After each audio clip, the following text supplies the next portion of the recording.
నమస్కారం. ఒక్కసారి ఊహించుకోండి. ప్రతి రెండేళ్లకు ఒకసారి తెలంగాణలోని ఒక దట్టమైన అడవి కోట్లాది మంది జనసంద్రంగా మారిపోతుంది. అదే మేడారం జాతర. ఆసియాలోనే అతిపెద్ద గిరిజన పండుగ. ఇంతమంది ప్రజల్నూ ఆ అడవివైపు నడిపిస్తున్న ఆ అచంచలమైన నమ్మకం వెనుకున్న అసలు కథేంటో ఈరోజు మనం తెలుసుకుందాం. ఈ సంఖ్య చూడండి, 1.3 కోట్లు, అంటే 1,30,00,000కు పైగా భక్తులు. భారతదేశంలో కుంభమేళా తరువాత బహుశా ప్రపంచంలోనే అతిపెద్ద జనసమూహాలలో ఇది కూడా ఒకటి. ఇది కేవలం ఒక పండుగ కాదు, అదొక అద్భుతం, కోట్లాది మంది విశ్వాసానికి ప్రతిరూపం. అసలు ఇంతమందిని ఒకే ఒక్క అడవివైపు ఆకర్షిస్తున్న ఆ శక్తి ఏంటి? ఎవరీ సమ్మక్క, సారలమ్మ? వాళ్ల వెనుక ఉన్న ఆ శక్తివంతమైన కథ ఏంటో పదండి ఇప్పుడు వివరంగా చూద్దాం. ఈ కథ కొన్ని వందల సంవత్సరాల క్రితం మొదలైంది. ఒకప్పటి దండకారణ్యం, అంటే ఇప్పటి ఈ దట్టమైన అడవుల్లోనే. ఇది కేవలం ఒక దేవత కథ కాదు, ఒక వీర వనిత కథ, అడవి బిడ్డ కథ. అది 13వ శతాబ్దం. ఈ ప్రాంతాన్ని కాకతీయ రాజులు పాలిస్తున్న రోజులు. ఇక్కడి అడవులే తమ ప్రపంచంగా కోయ గిరిజన తెగ నివసించేది. వాళ్లకు ప్రకృతే దైవం, అడవే ప్రాణం. మన ఈ మహాగాథకు మూలం ఆ కోయ గిరిజనులే. ఒకరోజు ఏమైందంటే, కోయదొరలు వేటకు వెళ్లారు. అక్కడ వాళ్లకు ఒక నమ్మశక్యం కాని దృశ్యం కనిపించింది. పులుల మధ్యలో ఒక పసిపాప ఒంటెనిండా కాంటితో మెరిసిపోతూ ఆడుకుంటోంది. ఆ పాపను చూసి ఆశ్చర్యపోయి తమ గూడానికి తీసుకెళ్లి సమ్మక్క అని పేరు పెట్టారు. ఆమెను సాదాసీదాగా కాదు, తమ నాయకురాలిగా పెంచారు. ఆ తర్వాత సమ్మక్క పగిడిద్దరాజు అనే ఒక కోయ నాయకుడిని పెళ్లి చేసుకుంది. వారికి సారలమ్మ, నాగులమ్మ అనే ఇద్దరు కూతుర్లు, జంపన్న అనే కొడుకు పుట్టారు. సారలమ్మ భర్త పేరు గోవిందరాజు. ఈ కుటుంబం పేర్లు బాగా గుర్తుంచుకోండి, ఎందుకంటే రాబోయే మహాసంగ్రామంలో వీళ్లే ప్రధాన పాత్రధారులు.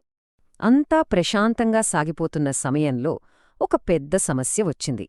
అప్పటి కాకతీయ రాజులు గిరిజనులపై మోయలేని పన్నులు విధించారు. సరిగ్గా అదే సమయానికి తీవ్రమైన కరువు, తినడానికి తిండి కూడా దొరకని పరిస్థితి. అయినా సరే పన్ను కట్టాల్సిందేనని రాజు శాసించాడు. కాని సమ్మక్క, ఆమె కుటుంబం ఆ అన్యాయానికి తల వంచలేదు. అప్పటి కాకతీయ రాజైన ప్రతాపరుద్రుడికి ఎదురుతిరిగారు.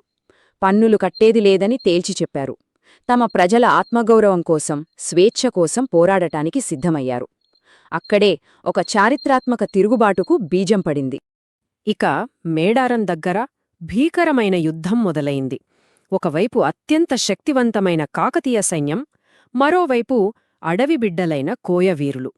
ఆ పోరాటంలో ముందుగా సమ్మక్క భర్త పగిడిద్దరాజు వీరమరణం పొందాడు. ఆ తర్వాత కూతురు సారలమ్మ కూడా అత్యంత వీరోచితంగా పోరాడి ప్రాణాలు విడిచింది. కొడుకు జంపన్న తీవ్రంగా గాయపడి అక్కడే పారుతున్న సంపంగివాగులో కుప్పకూలిపోయాడు.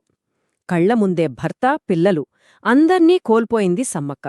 అయినా ఒంటినిండా గాయాలతో ధైర్యం కోల్పోకుండా ఒంటరిగా మహాసైన్యాన్ని ఎదుర్కొంది. ఆ జంపన్న రక్తం ఆ వాగు నీటిలో కలిసి మొత్తం ఎర్రగా మారిపోయిందని అంటారు. అప్పణ్నుంచి ఆ సంపంగివాగు జంపన్న వాగుగా మారింది. అందుకే చూడండి, ఇప్పటికీ మేడారం వెళ్లిన భక్తులు ముందుగా ఆ జంపన్న వాగులో పుణ్యస్నానం చేస్తారు.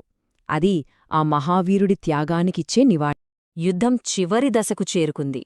అక్కడే ఒక అద్భుతం జరిగింది. సమ్మక్క ఒక వీరనారి నుంచి దేవతగా మారిన క్షణం అది. ఒంటినిండా గాయాలతో ఉన్న సమ్మక్క పోరాడుతూనే దగ్గర్లో ఉన్న చిలకలగుట్టవైపు అడవిలోకి వెళ్ళిపోయింది. అంతే, ఆ తర్వాత ఆమె ఎవ్వరికీ కనిపించలేదు, మాయమైపోయింది. ఆమె అనుచరులు ఎంత వెతికినా ఆమె జాడ దొరకలేదు. కాని ఆమె అదృశ్యమైన చోట వాళ్లకు ఒక కుంకుమ భరణి మాత్రమే దొరికింది, అంతే. ఆ కుంకుమ భరణిని సాక్షాత్తూ సమ్మక స్వరూపంగా భావించారు కోయ గిరిజనులు. అప్పటినుంచి దానికి పూజలు చేయడం మొదలుపెట్టారు. అలా తమ హక్కుల కోసం పోరాడిన ఒక వీరవనిత వాళ్లకు ఆరాధ్య దైవంగా మారింది. సరే, ఆనాటి ఆ చారిత్రక గాథకు నేడు మనం చూస్తున్న ఈ జాతరకు సంబంధమేంటి? ఆనాటి త్యాగాలను ఈరోజు ఎలా గుర్తు చేసుకుంటున్నారో ఇప్పుడు చూద్దాం. ఈ ఆచారాలన్నీ పురాతన గిరిజన సంప్రదాయాలకు అద్దం పడతాయి. మేడారం జాత్రలో ఉన్న ఒక పెద్ద ప్రత్యేకత ఏంటంటే, ఇక్కడ మనకు గుళ్లల్లో కనిపించేలా రాతి విగ్రహాలు ఉండవు. కేవలం పసుపు కుంకుమ పూసిన వెదురు బొంగులనే దేవతలుగా భావించి పూజిస్తారు. ఇది ఆనాటి గిరిజనుల ప్రకృతి ఆరాధన సంప్రదాయానికి ఒక గొప్ప నిదర్శనం. ఈ జాతర మొత్తం 4 రోజులపాటు అంగరంగ వైభవంగా జరుగుతుంది. మొదటి రోజు సారళమ్మను కన్నెపల్లి అనే ఊరు నుంచి మేడారంలోని గద్దెమీదకు తీసుకొస్తారు. రెండవ రోజు అసలైన ఘట్టం సమ్మక్కను చిలకలగుట్టనుంచి ఆ కుంకుమభరణి రూపంలో తీసుకొస్తారు. ఇక మూడవ రోజు జాతర ఉచ్ఛస్థాయికి చేరుకుంటుంది. కోట్లాది మంది భక్తులు ఆ తల్లీ కూతుళ్లను ఒకేసారి దర్శించుకుంటారు. నాలుగవ రోజు వనప్రవేశం అనే కార్యక్రమంతో దేవతలు తిరిగి అడవిలోకి వెళ్ళిపోయారని భావిస్తారు. దాంతో జాతర ముగుస్తుంది. ఇక్కడ భక్తులు మొక్కులు తీర్చుకునే విధానం కూడా చాలా ప్రత్యేకంగా ఉంటుంది. తమ కోరికలు తీరినందుకు తమ బరువుకు సరిపడా బెల్లాన్ని అమ్మవార్లకు సమర్పిస్తారు. వాళ్ళు ఆ బెల్లాన్ని మామూలుగా పిలవరు, బంగారం అని పిలుస్తారు. అంటే తమకు బంగారమంత విలువైనదిస్తున్నామని వాళ్ల నమ్మకం. ఇది వాళ్ల భక్తికి, త్యాగనిరతికి ఒక చిహ్నం.